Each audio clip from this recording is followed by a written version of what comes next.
сөз басында мына біздің Көкшетау біріншіден қадірлі қасиетті деп біз айтып жүреміз әрқашан жүргенде. Өйткені әр адам өзінің туған елінің патриоты болмай, ол бөлінген деп есептеймін да. Өзінің туған өлкесінің жұмыс жасатқан орнының, сол жердің тарихын білмей, ол өзінің еліне халқына қызмет ете алмайды. Бізде осы оқу бітіріп елге келгеннен кейін бірден осы жердің тарихын, осы жердің әңгімесін бойымызға сіңіруге тырыстық. Және де мен енді қатты үлкен ағаларды көрмесем де, шамам келгенше анау Абай атамның болмасаңда ұқсап бақ дегендей ағалардың қандай әнші бар, жыршы бар, елде ескі әндер бар деген жерлерге баруға тырыстым, білдім. Өйткені уақыттың жылдам екенін, бүгін жүрмесең ертең жүгіресің дейді. Қазақта мақал бар. Сол себептен сол келген кезде бірден жүгіріп алдым. Сол өзім байқайын, сол кездегі осыдан 10 шақты жыл бұрын болған адамдар өмірден өтті. Мен ойлап жүргем де, осы көкше жерінің мұрасын жинайын деген басына мақсат болды. Ән мұрасын, ақындарын, әншілерін. Өйткені бұл жердің өнерпаздарының ортасы бөлек еді бізге дейінгі. Енді сол көшті біз әкете аламыз ба, әкете алмаймыз ба, біздің мойнымызда. Мен де өзімді айтамын кей кезде өзім, үлкен аманаттар әркім өз жеке басына қарау керек қой. Қаншама әнді үйреніп алдық, қаншама сөзді жазып алдық, қаламға, қағазға түртіп алдық. Енді соны болашақ ұрпаққа, қазақ руханиятына бере аламыз ба, үлкен жауапкершілік. Кеше Қажы ағамыз кетіп қалды. Мысалға, ол кісі өмірден өтіп кетті.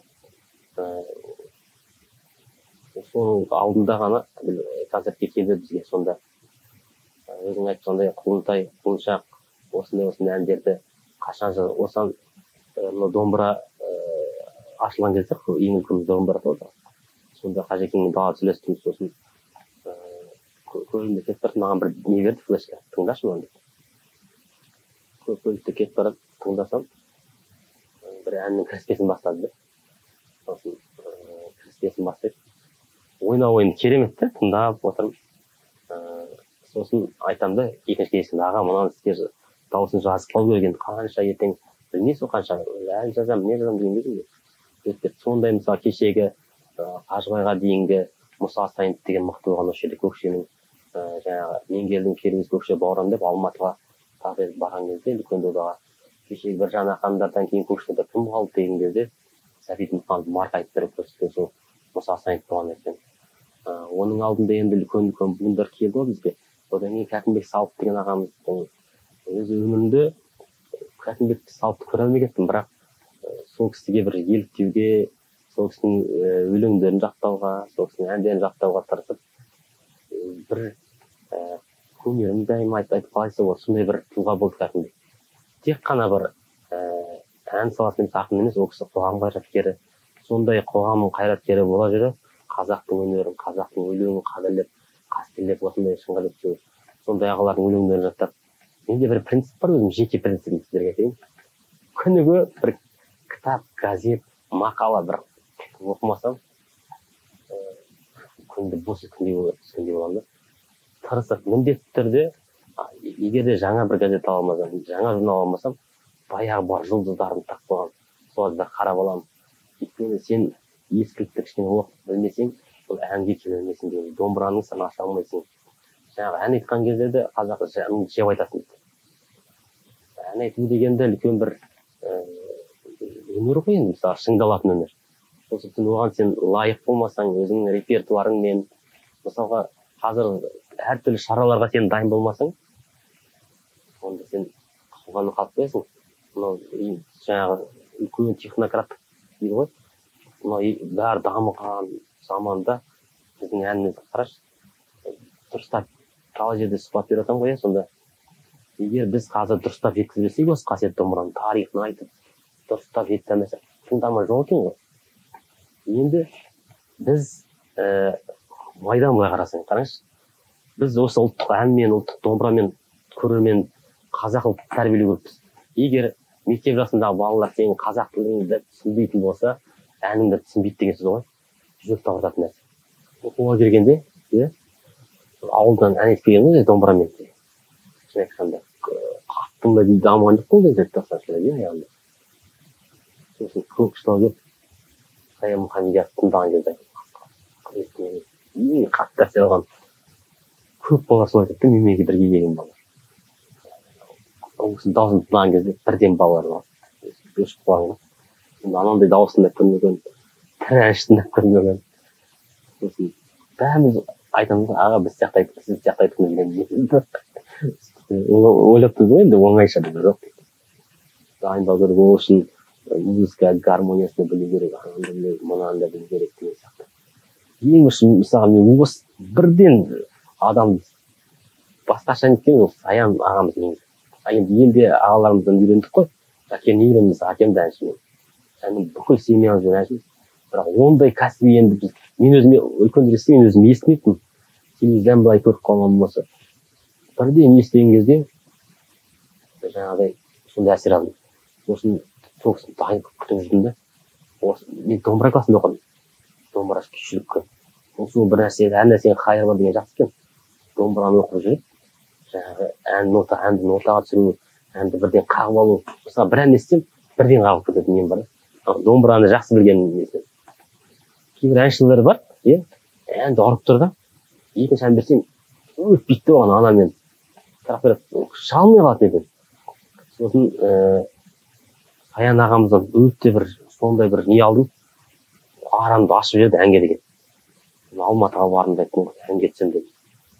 Әнге түсем деп. Жаңағы барсам, жоқ дейді, 10 ақ бала аламыз, алып қойдық 10 бала. Білмеймін де Алматы басқымен өзім бардым, балам. Жоқ дейді, әнге түсем, Көкшеден кеттім дедім. Күледі әлгі, қашақ миллиардтың атақ күйші. Бала, Көкшеден келдім, ән айтып біз алып қойғанбыз дейді, өйтемейсің.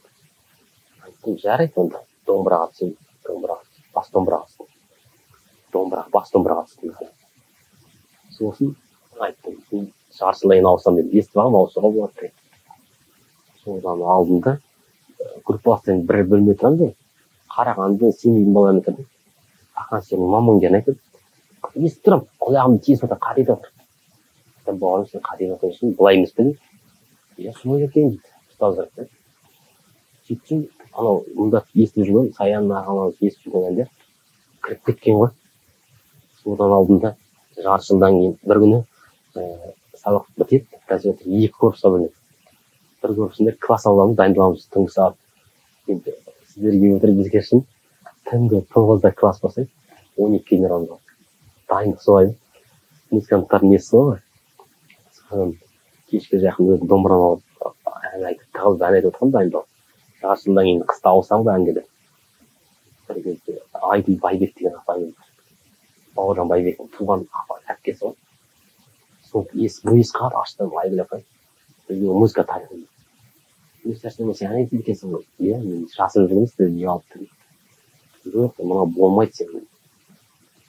Жарты жылдан кейін міндетті дауыс бересің. Содан алдында айтады, онда ыстықне келсін, айтады. Сен мынау жарты жылдық программа жетелесің бе, жетелмейсің бе, білгесің ғой.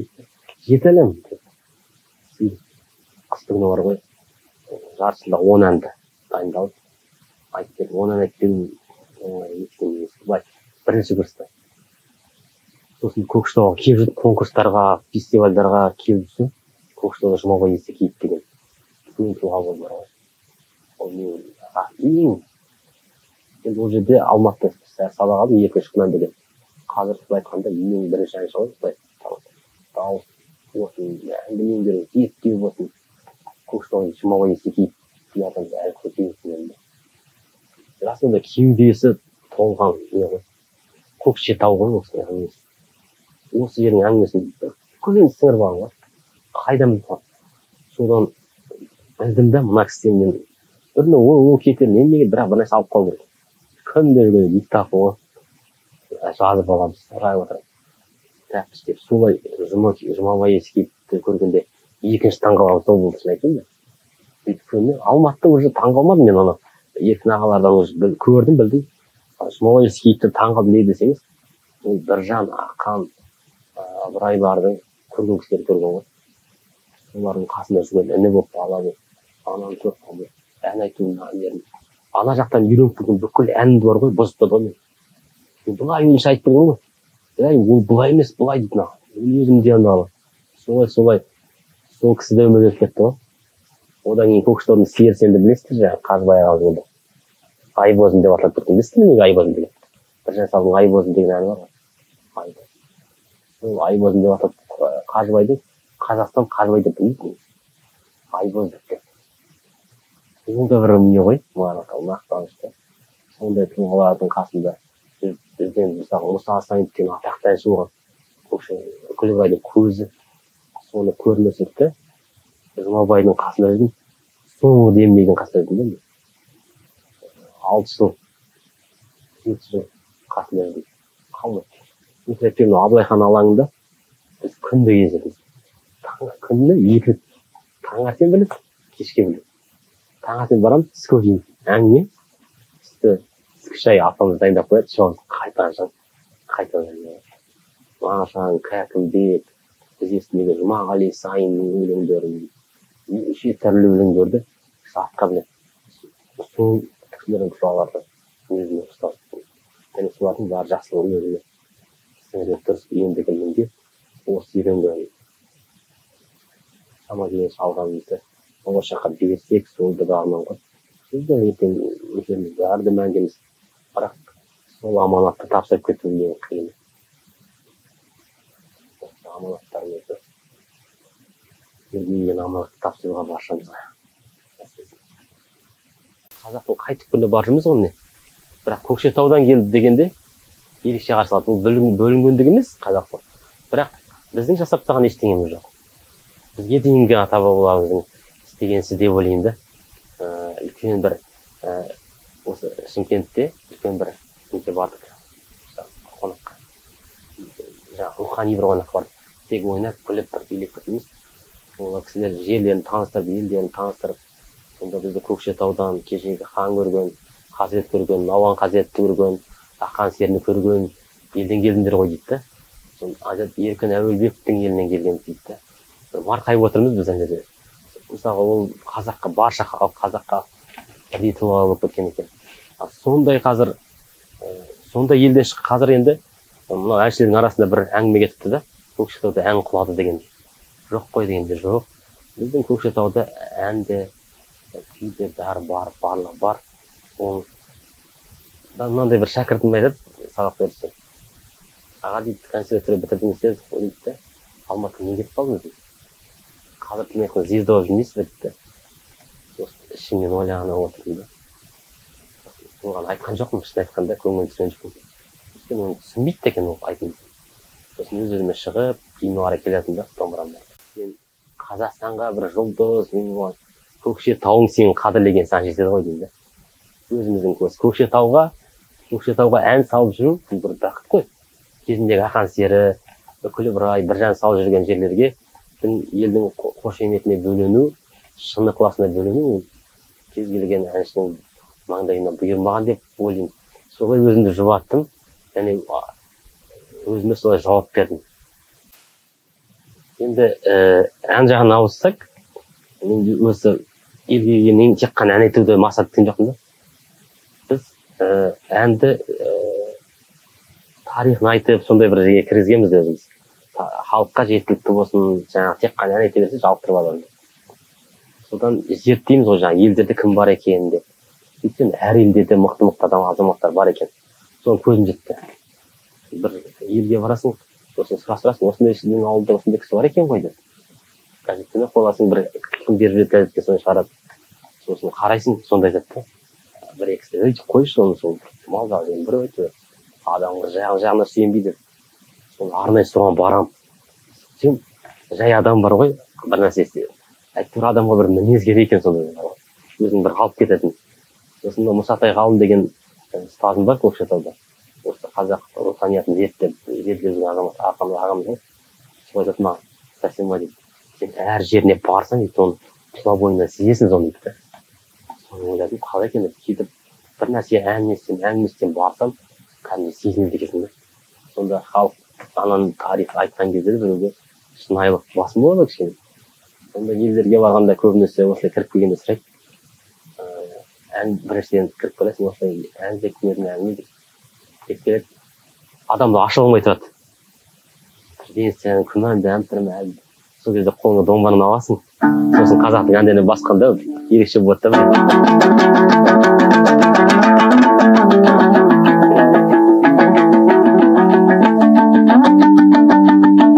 Қыздардай мен ағылам қылаң сылаң, қалайша ғашық отқа сабыр қыламақ ол.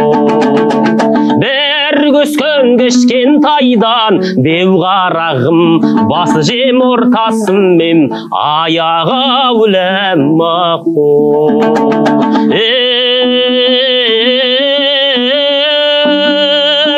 Жамал жан аяға өлемақ ол. Жамал жан ертең аппақ мақтадайсың, бір затты әдей арнап сақтағайсың ол. Тосынан ауылыңның ән шырқадым, сол кезде шырт ұйқыда жатпағайсың ол.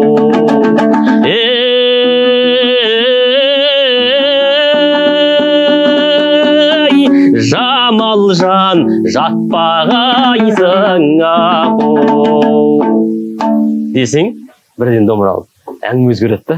Енді Ақан серінің жаңа Жамал деген әні ғой. Басы жем ортасы мен аяғы ләм дейді. Арабтың тіліндегі баяғы харп металлы ғой. Жем, ләм, мейімдегі Жамал деген сияқты сөз шығады деген өзі. Тыспалдап, жымбақтап, сол кездегі әндердің өзі де. Мысалы ғашықтың қазіргі әндер жамандамай қойшы, бірақ сол кездегі жеткізу, сол кездегі әннің формасы, ырғағы бәрі бөлекті. Осы әнді айтқан сайын жаңағы әңгімелер келе бастады, біздің елде осындай болып еді, осының әңгімелер баяғыда Сәбит Мұқанов келіп еді деген сияқты әңгімелер еді. Сосын сөйтсем, бір өзім ойлаған тұрамын да, бір нәрсені жасау үшін образға кірмей болмайды екен. Мысалы сен бір жанның айтқанда, бір жанса Ақан серінің әнін айтып, Ақанның әні ол қоңырша, мысалы қараңыз. Ақанның почерк дейді ғой, бірден байқауға қан. Маң-маң кер, кекелең келте, жалың майда, жүйрігі жоқ сенен озар, қонан тайда. Аху, ердің ері дерсең мені, деп салған осынау әнді Ақан сері деп қоңырлатып жатады да. Бұның өзі ән формасы зерттесең қоңыр дауыста келеді. Ал енді үкілі ыбырайды қарасаң, үкілі ыбырайда бүкіл диапазон домбыраның басынан бастайды мысалға.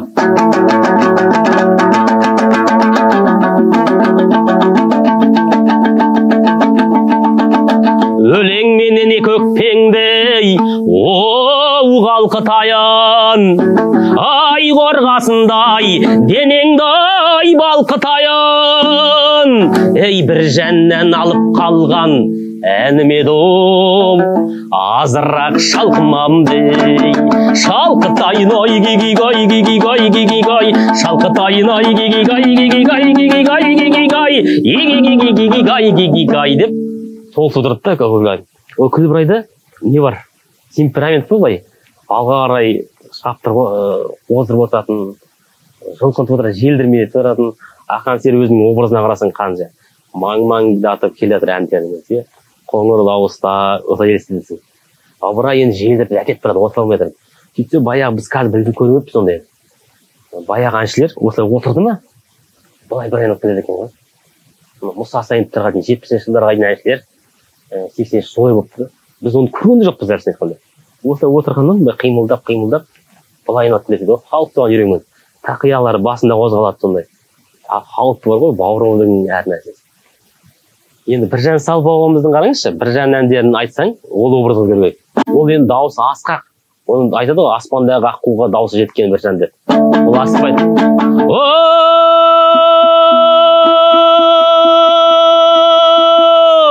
Ақ тұйғын құс қолымды сырғақтымы, басып алайын ырғақтыма деп асықпай жетсеттен, өйткені дауыс асқақ, оны мысалы дауысты көрсету керек қой. Сол сияқты бұл әндерге кіру үшін де кішкене образға кіресің. Зерттейсің, зерделейсің, өміріне қарайсың, Ақан өмірін оқисың, мысалы Мағжанды оқисың, Сәкенді оқисың дегендей. Сонда осылардың өмірін зерттеп жүргеннің өзінде күнде бір нәрсе табасың ғой. Ашыла береді сырлары жаңағыдай. Енді сол бабаларымызды қарасақ, қазір біз енді мынау технологияның өте дамыған кезеңдеміз ғой. Сол бабаларымызға қарасақ, барлығы да қазақтың салт дәстүрі, біз негізі солар жете алмай тұрмыз керек. Абай атамыз сөзі ғой, баяғылардың біздермен бір-екі жері келмеді, бірақ та олардың бір артық жерлері болды. Айтқанда сөзіне тұратын, берген уәдесін орындайтын. Сондай нәрселерден айырылып қалып жатырмыз да. Ал енді сол жаңа бабаларымыздың ән өнері болсын, ақындары болсын, соларды үйреніп өсу, соларды үйрету негізі біздің барымыз, борышымыз. Кей кезде маған қасымдағылар айтады ғой, жақын араласқандар. Сенен бір саясат туралы сөйлесемін, әннің бәрі Ақан кіріп кетесің дейді да, кішкене бейғарда келісесіз деп, құрдастарым айтады да. Мен айтамын, ананы әңгімелерді жай әңгімелерді айтып демейді деймін. Осы бабаларым біліп жүрсін деген ой ғой енді. Сол себепті зерделеу, тоқтамау керек деп ойлаймын. Осы көкше жерінде мысалы музейлер, кітапханалардың бәрінде бір рухани ортада бәрі тыңдармандар, бір үйренген, бұл жердің тәртібі де бір таңғалғандай екен бе? Семейге барып бір неде, қонақта. Бір құдалық болды, қонаққа түстік, айтсеңдер, имам отыр екен де. Сөйтсем, Абайдың елі, Шәкәрімнің елі ғой енді ол. Бірақ біздегідей дін адамдары мен өнер адамдары араласпайды. Біз мысалы Көкшетауда қазір Науан имамдарымен, облыс имамдарымен қазақтың Ақанның бір әнін айтып жүреміз ғой. Ана жақта барсам, не әнші сөйлеу керек екен, не молда сөйлеу керек екен де. Бұл қалай? Дін мен дәстүрдің араласпаған екен. Бізде араласып кетті. Әнімізді жаңағы Науан Қазіреттен Ақан серінің бажа болуы, Күлібрайдың осылай жаңа өлең сөз бар, әнімет Көкшетаудан алып келген, оңаша торшолақтан келген. Көкшетаудан алып келетір. Бір жаннан алдым деп тұр ғой. Бір жанды үлгі етуі. Бізде де сондай мысалы, бізде қажа баяғыларымызға кіші етіміз, бұл кісілер өздерінің алдындағыларға кіші етім дегендей. Енді біздің Көкшетаудағы үлкен әншіліктердің үлкен сол Иран атамыз ғой, Иран Салдин. Жақында бір сұрақ қояды, бізде сал деп кім айтамыз? Онлайн конференция бар ғой. Сал деген бар ма Көкшетауда дейді. Басқа облыстан сұрап отыр. Сосын айттым, бар дедім. Кім дейді? Иран Салды, не сал деп айтпаймыз. Ол да өзіне қойған ат емес. Оған да Кәкімбек ағамыз қойған ғой деген сияқты. Сол барымызды бағалай алмай қаламыз. Бізде бір сондай қалай айтсам, бір неміз бар. Өмірден адам өткеннен кейін. Енді жаңағы қайда барсақ та өзіміздің ұлттық тілімізді, негізі ел жаңағыдай қазір проблема көбейіп көрсете ме, сондай бір рухани осындай біздің ұлттық мұрамызға қарай адамдар жақсы бойлап, жақсы қатынас театрмен, өнер аударумен қатынаста көбейсе, адамдар бәрі бір саясаткер болмайды деп ойлаймын да. Баяғы бір орта жетіспейді.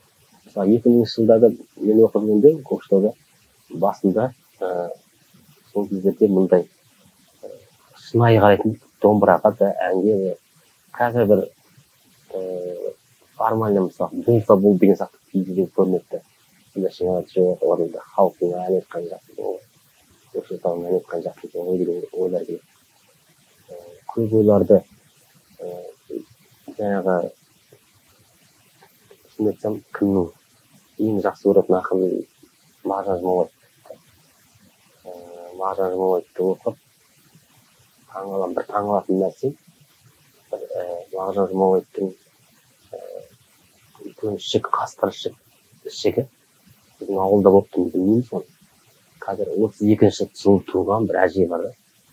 32-ші жылы туған адам уже 80 асып кетті, 90 жасқа қалды. Ол кісі әңгімесі айтты. Бір рет барып естіп қалдым, осылай Мағжанның тоны бар екен деп. Арна үйіне бардым. Естіп қағам ашпайды. Әже ашты. Содан айтамын да, кірдім, дауыс қатты бір мінез адам екенін сездім. Не келдің анау мынау дегенде айтам, осылай келіп едім дедім. Қабақ бермейді. Енді кішірейіп жатыр, мен ананың әңгімені тыңдау керек қой. Естің неден қайдан бұл пайда болды? Осыны айтты дейді, кірдім, апай, қалыңыз қалай. Үлкен жасқа келіп қалған апамыз.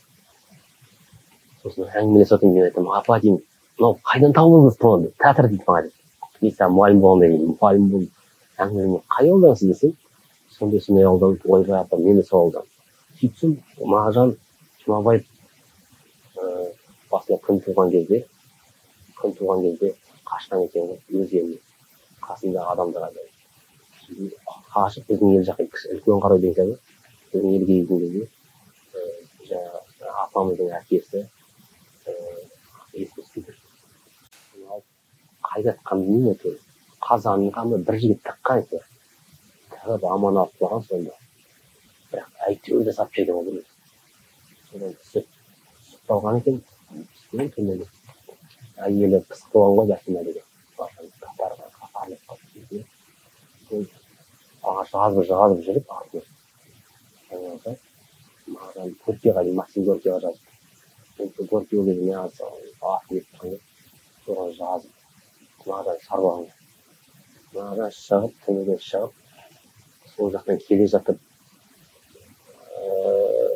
сол біздің елге келіп, Әшірбек деген кісі 5 қасқырдың терісінен тігілген ішікті әлі кісінің арқасына алып қойды.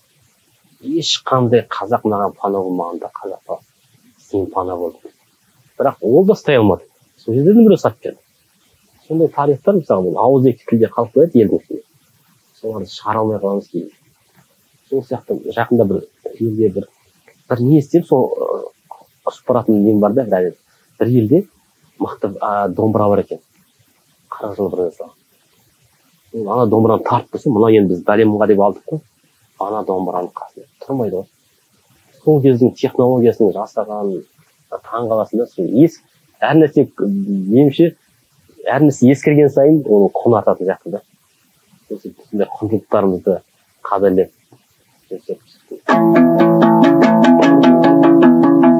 Жәнібек Кәрменов деген ұстаздардың басшы дәстүрлі әншілердің осы 90-80 жылдардан бастап әншілердің ұстаздар Жәнібек Кәрменов деген жігіттерге өсеткен. Ойламаңдар жігіттер, баста дәурен тұрмайдай, өтіп кеткен сұм жалған, қайтып бір мойнын бұрмайды. Адам қонақ өмірге бір күні қолым бұлғайды, өмірдің түбі өкініш, санамен бірге сорлайды. Қызыл түлкі секілді уақыт сайқал алдайды, байлықты қусаң базарлап, түбінде саған сол қайғы. Бағыңды өскен бәйтерек, күтімін тапсаң солмайды, арманы биік асыл ер, ұрпақтың қамын ойлайды. Мұңайма көңілім, мұңаймай, тыныштал енді жүрегім, бір күні сен де тоқтарсың, оны да жақсау білемін. Бас имей жүрген тағдырдың, дертті бір жанның бір едім, адам боп келдім өмірге, адам боп өту тілегім.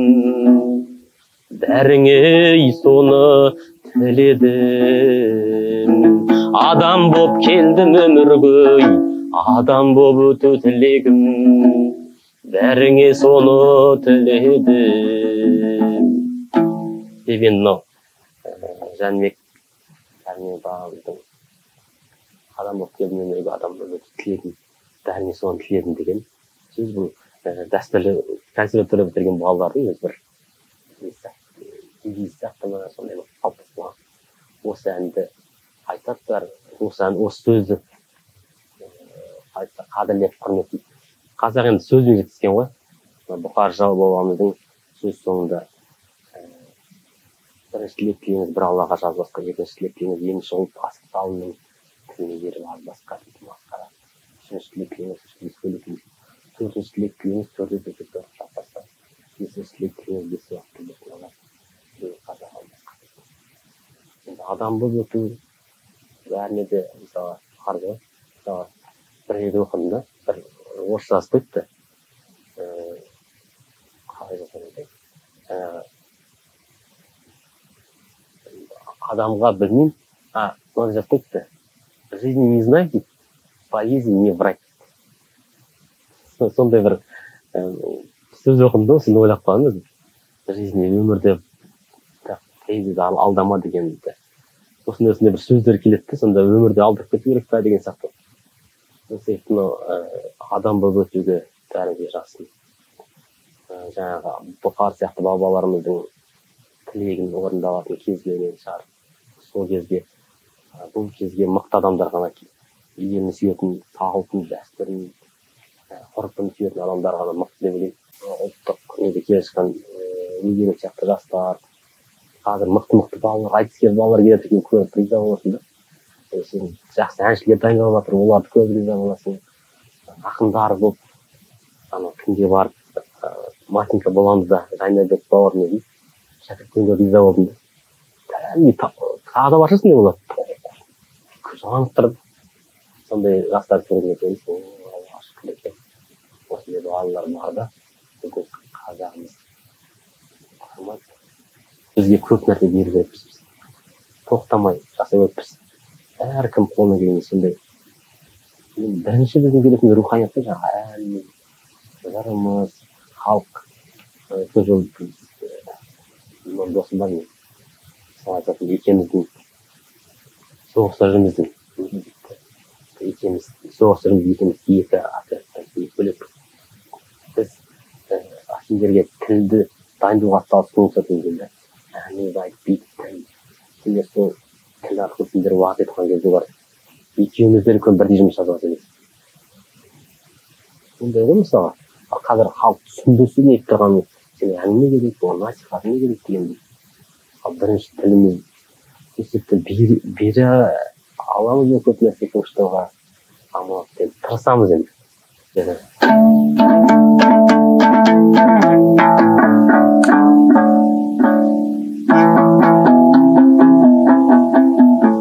Сөз соңындағанды Ыбырай атамыздың қалдырған деген әнмен аяқтаймын. Өйткені бұл қалдырғанды бүкіл әннің өзін дауылын шығарсын айтқанда. Енді өзіміздің руханият бастаған қоймай әнімізге дейін бастаса. Мен соларды ашып эстрадаға салып, қалдырған әнін айтты. Соның өзінде білдіріп алып, мен тәуелсіздік кеше ғана халыққа солай, мынау бір тез тарайтын індет екен де, мысалы, бала нишаны 85-те де әлі сол ойлап жүрген болса, 85-тегі шалаш деп ойлап жүрсе, оны ашып атсақ, қалдырғанның өзін беріп отыр да, жауып отыр. Қалдырған тапсырдым, сұраған жанға аманат дейді, жоқ. Сұраған деген шәкірт болған екен. Бүкіл мықты шәкірттер бар ғой, сұраған, Беркінбай, Әнәпия, осы 4-5 мықты шәкірт болған. Оның ішінде көп әндері шәкірттер ақылға өзі атылып кетті ғой. Сонда бүкіл 72 жасында айдалып кетеді ғой. Айдалып кеткен, салып сұраған деген ең соңған екен, 60 деген айтты. Сонда 72 жасында ғана айдалып кетті. Өмірде отыр. Күлікбай бізде бір-екі өтіп қасында. Өйтеді ғой енді. Өке бірден айтсайшы енді. Сен ақынсың ғой, сен бүкіл Көкшетау ел білетін сондай деді. Атығай мен Қарауыл, бірің тіл, бірің көмейсің. Жақындаң осындай бір-бірің демейсің. Әлсіздерді демелеп, нашардың қақын жемейсің. Тарға басты отырып құлашты қалай сенбейсің. Туысына шыққан жаманды айтып қалай емдейсің. Деп білікті жағы. Осы айтқан сөзім дейді. осы айтқан сөзінде аузың ие бар еді Беркінбайға деген. Сол Беркінбайларға жетіп қалғанға, егер анау айтылмай дегенде аманат, бір кісі бесіп жатқан ғой түрмеде, біреу шығып кетті ғой Ахметқали. Сол айтып жеген ғой, жазып жеген. Осы айтты аузының ие бар еді, осы айтқан сөзін Беркінбайға. Сол Ыбырайдан қалған аманатты қалдырғанды қате.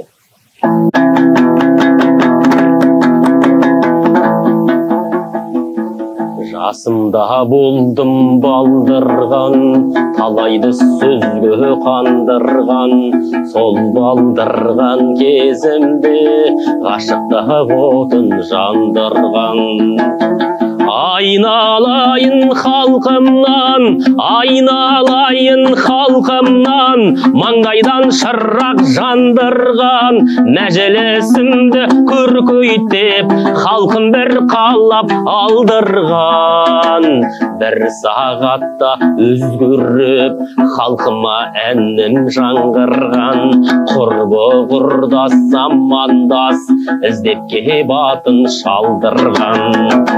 Сүмбіленің бұлтындай, сүмбіленің бұлтындай, сөзім бір жиі жаңбырдан, алпысқа келіп ән салып, атын бір қойдым қалдырған. Сарыарқаны сайраңдап, жалмен жая жебедім, қартайғанда дүние-ай, қайдасың Ыбырай демедің. Қызығың дүние өткен күн, қызығың дүние өткен күн, кейінгі қуып жеткен күн, байланбаған асаудай сырт айналып тепкен күн. Берейін жастар батамды, сендерге тізгін көшкен күн, кәрілер бесік тербетіп, жастары гүлдеп өскен күн. Жасымда жүрдім қандай боп, жасымда жүрдім қандай боп, күмістен соққан сымдай боп, болам ба деген ой бар ма, аппақ құшынақ шалдай боп. Алпысқа келдім жамағат, шықпады ешбір жаманат, қалдырғанды тапсырдым, сұраған саған аманат. Егигай гиггай гиггагагай, егигай гиггай гиггагагай, егигай гиггай гиггай, егигай гиггай гиггай. Осы бағдарлама осындай бағдарламаға рухани, мәдени, танымдық бағдарлама қажет. Біз де соның шкаласымен айналысып отырмыз. Сіздерге үлкен табыс тілейміз. Елді түзейтін, елге бір насихаттар, қазір айтатын бағдарлама көп болды. Және солардың сапалы болу керек, соларды дайындауға атсалысқан барша үлкен тілектер